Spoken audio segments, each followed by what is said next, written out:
दोस्तों, अगर आपने रामायण देखी या पढ़ी होगी तो आपने रावण की बहन शूर्पणखा के बारे में तो जरूर ही जानते होंगे। शूर्पणखा रामायण की एक ऐसी किरदार थी जिसकी वजह से प्रभु श्री राम को रावण समेत सभी राक्षसों का वध करना पड़ा था। लेकिन दोस्तों, सभी राक्षसों के वध होने के बावजूद भी शूर्पणखा बची हुई थी। हालांकि रावण की मौत के बाद शूर्पणखा का क्या हुआ था, इस बात का कोई खास जिक्र रामायण में तो देखने को नहीं मिलता है। फिर भी कई इतिहासकारों का दावा है कि शूर्पणखा ने अपने भाई रावण की मौत के बाद इस्लाम धर्म की उत्पत्ति की और मक्का मदीना बसाने वाली शूर्पणखा ही थी। कई इतिहासकारों के मुताबिक यह भी बताया जाता है कि आज इस दुनिया में मौजूद सभी मुसलमान शूर्पणखा के ही वंशज हैं। दोस्तों, भले ही ये सारी बातें आपको एक कहानी की तरह लग रही हो, लेकिन आज की इस वीडियो में हम आपके सामने शूर्पणखा के कुछ ऐसे रहस्यों से पर्दा उठाने वाले हैं जिन्हें जानने के बाद आप भी दांते तले उंगलियां दबा लेंगे। दोस्तों, रामायण के अनुसार हमें बताया जाता है कि जब रावण ने माता सीता का अपहरण किया था तो भगवान श्री राम ने माता सीता को आजाद कराने के लिए रावण समेत उसके पूरे वंश का नाश कर दिया था। लेकिन इन सभी राक्षसों में रावण का छोटा भाई विभीषण हमेशा धर्म की रास्ते पर चलता था और विभीषण ने इसी तरह धर्म का साथ देते हुए अपने भाई रावण के बजाय प्रभु श्री राम की सेना को चुना। इसके बाद प्रभु श्री राम ने रावण का वध करके माता सीता को आजाद कराया था तो उन्होंने लंका का सारा राजपाट और जिम्मेदारियां विभीषण को सौंप दिया था। लेकिन उसके बाद शूर्पणखा कहाँ गई और उसका क्या हुआ था, इस बात का खास जिक्र हमें रामायण के किसी भी पन्ने पर नहीं मिलता है। दरअसल दोस्तों, जब शूर्पणखा भगवान श्री राम से आकर्षित होकर उनसे विवाह करने का प्रस्ताव लेकर आती है तो भगवान श्री राम शूर्पणखा से विवाह करने के लिए उसे साफ साफ मना कर देते हैं, क्योंकि भगवान श्री राम पहले से ही माता सीता से विवाह कर चुके थे। इसके बाद भगवान राम ने अपने छोटे भाई लक्ष्मण जी की तरफ इशारा करते हुए शूर्पणखा से कहते हैं कि अगर आप चाहें तो मेरे छोटे भाई लक्ष्मण जी से विवाह करने के लिए पूछ सकती हैं। और फिर जब शूर्पणखा लक्ष्मण जी के पास विवाह का प्रस्ताव लेकर जाती है तो लक्ष्मण जी भी शूर्पणखा के इस प्रस्ताव को ठुकरा देते हैं। जिसके बाद शूर्पणखा भगवान श्री राम के पास जाकर माता सीता को भला बुरा कहने लगती है और भगवान राम को यह धमकी भी देती है कि अगर उन्होंने शूर्पणखा से विवाह नहीं किया तो वह माता सीता को मार देगी। उसके बाद जैसे ही शूर्पणखा माता सीता को मारने के लिए आगे बढ़ती है तभी लक्ष्मण जी माता सीता को बचाव करते हुए शूर्पणखा की नाक काट देते हैं।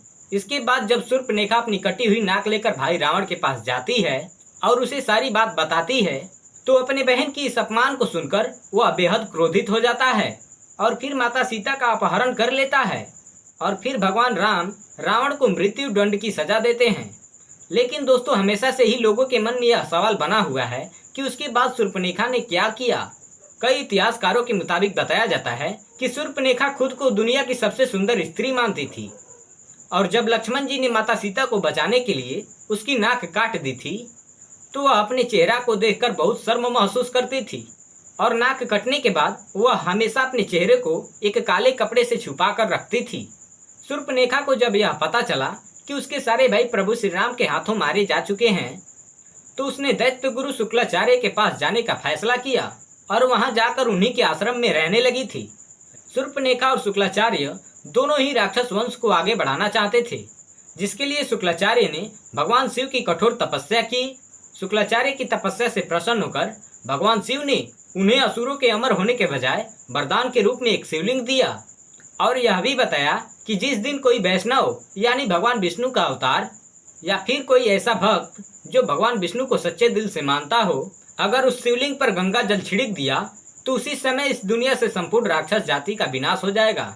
इसके बाद दैत्य गुरु शुक्लाचार्य ने भगवान शिव के द्वारा दिए गए शिवलिंग को वैष्णव यानी हिंदुओं से दूर रखकर एक रेगिस्तान में स्थापित कर दिया था, क्योंकि हिंदू धर्म का हर शख्स भगवान विष्णु को जरूर मानता है और अगर ऐसे में कोई हिंदू उस शिवलिंग पर गंगा जल छिड़क देता तो उसी समय दुनिया से संपूर्ण राक्षस जाति का अंत हो जाता। इसलिए शुक्लाचार्य इस शिवलिंग को दूर ले जाकर एक रेगिस्तान में स्थापित कर दिया। और दोस्तों, रेगिस्तान में जिस जगह यह शिवलिंग स्थापित किया गया था आज हम उस जगह को मक्का मदीना के नाम से जानते हैं। दोस्तों, भले ही ये सारी बातें सुनने के बाद आपको हजम ना हो रही हो, लेकिन आपने कई विवादित बयानों में यह जरूर सुना होगा कि यहाँ पर प्राचीन समय में मंकेश्वर महादेव का मंदिर हुआ करता था जहां भगवान शिव का एक शिवलिंग स्थापित था। दोस्तों, यह वही शिवलिंग है जिसे भगवान शिव ने दैत्य गुरु शुक्लाचार्य को दिया था। और इस शिवलिंग को दैत्य गुरु शुक्लाचार्य ने हिंदुओं से छुपाने के लिए भारत से दूर सऊदी अरब के मक्का मदीना में स्थापित कर दिया था। शुक्लाचार्य ने शिवलिंग को सऊदी अरब में इसलिए स्थापित किया था क्योंकि उन्हें ऐसा लगता था कि यह बात किसी हिंदू को पता नहीं चलेगी और इससे राक्षसों का वंश सुरक्षित रहकर आगे बढ़ता जाएगा। आपको बता दें कि दैत्य गुरु शुक्लाचार्य ने शिवलिंग की सुरक्षा का काम शूर्पणखा को सौंप दिया था। उस समय शूर्पणखा अपने चेहरे को कपड़े से ढककर रखा करती थी और शूर्पणखा ने अपने वंश को आगे बढ़ाने के लिए कई बच्चों को जन्म दिया, जिसके बाद वही बच्चे शूर्पणखा की इस परंपरा को निभाते आ रहे हैं। जी हाँ दोस्तों, हम बात कर रहे हैं मुसलमानों की, क्योंकि जब भी आपने मुसलमान महिलाओं को देखा होगा तो यह गौर किया होगा कि वह हमेशा ही अपने चेहरे को ढक कर रखती है और इसके लिए वह बुर्का पहनती हैं। मुसलमान महिलाओं के इन कपड़ों में केवल उनकी आंखें ही नजर आती हैं और जब नाक कटने के बाद शूर्पणखा अपने चेहरे को कपड़े से छुपा कर रखती थी तो उसकी भी सिर्फ आंखें ही नजर आती थी। मक्का मदीना में मंकेश्वर महादेव का जो शिवलिंग स्थापित किया गया था उसकी सुरक्षा के लिए शूर्पणखा ने वहीं पर रहना शुरू कर दिया था और मक्का मदीना आज दुनिया की ऐसी जगह बन चुकी है जहां पर हिंदुओं को जाना साफ तौर पर मना है। इसके अलावा दोस्तों, बताया यह भी जाता है कि सऊदी अरब में जिस जगह मक्का मदीना मौजूद है उसके आसपास तक की सभी जगहों पर हिंदुओं को रहने की बिल्कुल भी इजाजत नहीं दी जाती है। मक्का मदीना में रहकर ही शूर्पणखा अपने वंश को आगे बढ़ाया था और नई नई परंपराओं का भी निर्माण किया था। इसमें एक रिवाज है बुर्का पहनने की। यह रिवाज शूर्पणखा के समय से ही चल रहा है। दोस्तों, बताया यह भी जाता है कि द्वापर युग बीत जाने के बाद शूर्पणखा के वंशज आज के समय में इब्राहिम धर्म की अनुयायी है और इस वजह से इस्लाम धर्म में शुक्रवार को एक विशेष महत्व दिया जाता है। इस बात का जिक्र धार्मिक ग्रंथों में भी किया जा चुका है। अब दोस्तों, ये सारी बातें किनारे करके गौर फरमाया जाए तो जरा एक बार सोच कर देखिए कि आखिर ऐसी कौन सी वजह है जिसके चलते किसी भी हिंदू को मक्का मदीना के अंदर जाना साफ तौर पर मना है और अगर कोई हिंदू चाहे भी तो मक्का मदीना के अंदर नहीं जा सकता। आखिर कौन सी वजह है जो सभी हिंदुओं को मक्का मदीना के अंदर जाने से रोकती है? दोस्तों, इस बात के पीछे ऐसा कोई न कोई ठोस कारण जरूर होगा जिसने हिंदुओं के वहां जाने से प्रतिबंध लगा रखा है। और अगर ध्यान दे तो यह सारी बातें केवल एक ही तरफ इशारा करती है कि शायद मुसलमान का शूर्पणखा के वंशज होने वाली यह बात हकीकत हो सकती है। और सारे मुसलमान इस बात से डरते हैं कि अगर कोई हिंदू गलती से भी मक्का मदीना के अंदर चला गया और उसने इस शिवलिंग पर गंगा जल छिड़क दिया तो इस दुनिया से संपूर्ण राक्षस जाति का अंत हो जाएगा। दोस्तों, यह राक्षस कोई और नहीं बल्कि शूर्पणखा के ही वंशज हैं। भले ही आपको यह सारी बातें हैरान कर रही हो, लेकिन यह बात सच भी हो सकती है, क्योंकि इस दुनिया का सबसे पहला धर्म सनातन धर्म ही है।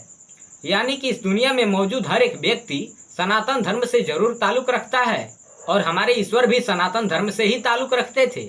दोस्तों, ठीक ऐसा ही प्राचीन समय में भी हुआ करता था। कुछ लोग मिलकर अपने अलग अलग नियम और परंपराओं को बनाया करते थे और धीरे धीरे इसी तरह यही चीजें जातियों में तब्दील होती चली गई, जिससे आगे चलकर अनेकों धर्म की उत्पत्ति हुई। लेकिन दोस्तों, इस्लाम धर्म में हकीकत भरी सच पर आज भी कई हिंदुओं के द्वारा सवाल उठाए जाते हैं कि आखिर उन्हें मक्का मदीना के अंदर क्यों नहीं जाने दिया जाता है। वैसे दोस्तों, कमेंट करके बताइए कि आपको क्या लगता है, मक्का मदीना के बारे में कही जाने वाली बातें क्या सच हो सकती है? क्या शूर्पणखा ने ही मक्का मदीना बसाया था या फिर यह सब एकमात्र कल्पना है? अपनी राय हमें कमेंट सेक्शन में जरूर पेश कीजिएगा। जाने से पहले वीडियो को लाइक शेयर जरूर कीजिएगा और ऐसे ही वीडियो देखने के लिए हमारे चैनल को सब्सक्राइब करके बेल नोटिफिकेशन को ऑन कर लीजिएगा ताकि हमारे आने वाली वीडियो का नोटिफिकेशन आपको मिलता रहे। वीडियो को अंत तक देखने के लिए आपका बहुत बहुत धन्यवाद।